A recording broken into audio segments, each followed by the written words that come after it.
You just finished an incredible book. 1 week later, all you remember is the vibe. Maybe 1 or 2 ideas, but nowhere near enough to explain it to anyone else. And here's what you need to know: you're not lazy. You're not forgetting because you lack intelligence. Something far more fascinating is happening inside your brain, and what I'm about to reveal will completely change how you learn anything. For over 200,000 years, humans never learned from text. Think about that. No books, no articles, no study guides.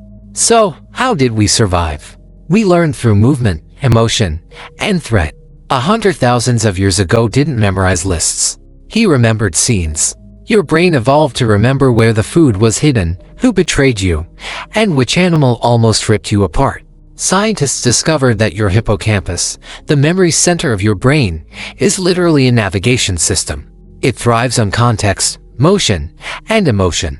But here's the problem: books talk to your cortex, while memory lives much deeper. Text is brand new in human evolution.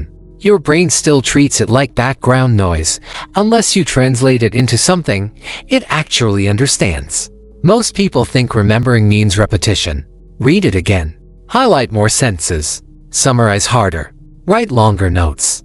But repetition without transformation just strengthens familiarity, not memory. It's like hearing the same song 100 times. You recognize it, but you're not actually learning anything new.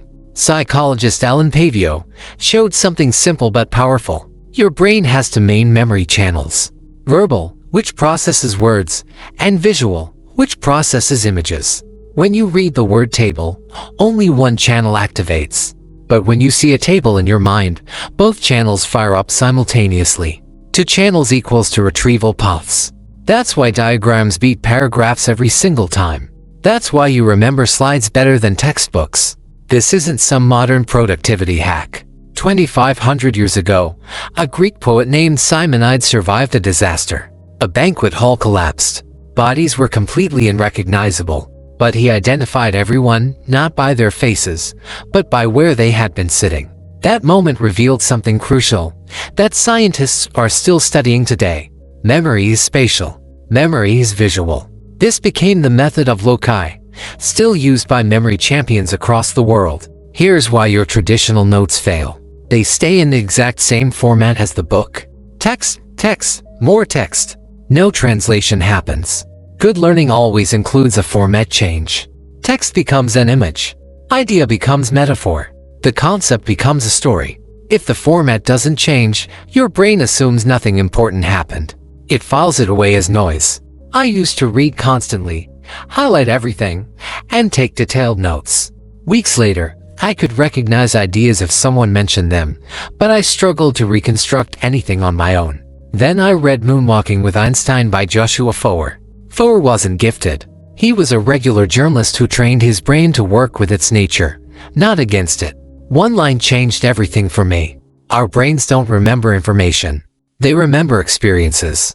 In 2005, neuroscientists discovered concept neurons, often called celebrity neurons. Some neurons fire for a specific face, a specific image, a specific character. Not for formulas. Not for definitions. Your brain thinks in characters and scenes, not abstractions.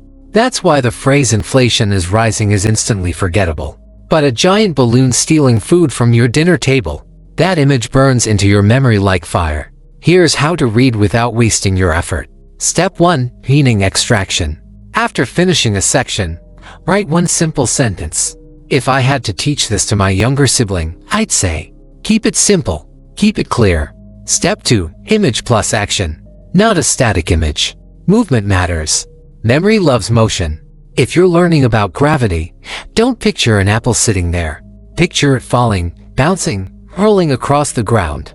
Step 3. Emotional tag. Neutral images fade within hours. Add mild emotion. Surprise, tension, irony, even something slightly ridiculous. The weirder your mental image, the stickier it becomes. Step 4. Spatial anchoring. Place it intentionally in your mental space. Left equals cause.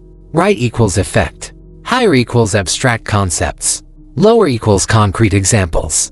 You're building a mental interface, a museum where every idea has its own room. Now here's a test that reveals everything. The visual feynman technique. Explaining something verbally can hide confusion. Drawing cannot. If you truly understand an idea, you can draw it simply with stick figures and basic shapes. If the drawing falls apart, your understanding is fragile. That's why engineers sketch. That's why great teachers use diagrams. Clarity shows up visually first, then in words. What's fascinating is that history's greatest minds discovered this intuitively, long before neuroscience could explain it. Leonardo da Vinci didn't memorize books. He observed, sketched, and connected ideas visually across thousands of notebook pages. Albert Einstein said he thought in pictures, feelings, and intuition before translating them into mathematics. Benjamin Franklin's learning method relied on rewriting essays in his own words, then teaching them to others. Across centuries, high performers understood one thing. Memory is about encoding experience, not memorizing text. They created mental simulations, diagrams, and metaphors. Essentially the same strategies modern neuroscience validates today. Now a critical warning.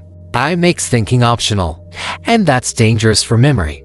If AI summarizes before you encode, your brain skips the work. It's like someone else doing your workout. They get stronger. You don't. Use AI after visualization, not before. Best use. Generate metaphors. Test your explanations. Challenge your mental images. I should stress test memory, not replace it. Think of AI as your sparring partner, not your replacement. Another crucial element, visual memories consolidate during deep sleep. No sleep equals no upload. Reading late into the night without sleeping afterward is like designing something for hours and never saving it. It feels productive at the moment, but nothing actually sticks. Your brain does its filing work while you sleep. Respect that process. Here's what I need you to understand. Learning isn't about consuming more knowledge. It's about encoding experiences. Your brain doesn't fail you. You've just stopped speaking its language. For 200,000 years, your ancestors survived by remembering visually and spatially. That same superpower is inside you right now. Words alone are a curse when they remain just words. Images break that curse. The next time you read something important, don't just highlight it. Don't just take more notes. Stop and ask yourself, what would this look like if it was a scene in a movie? What's moving? What's happening? Where would I place this in my mental space? Transform the words into an experience you can see, feel, and walk through. That's when your memory becomes unstoppable. In the next video, I'll show you how sleep decides which ideas survive and which ones vanish forever. Science will blow your mind. Until then, design your learning like your brain evolved to use it. Your brain is not broken. You've just been using it in the wrong mode. Switch to visual, and everything changes. Now go create some unforgettable memories.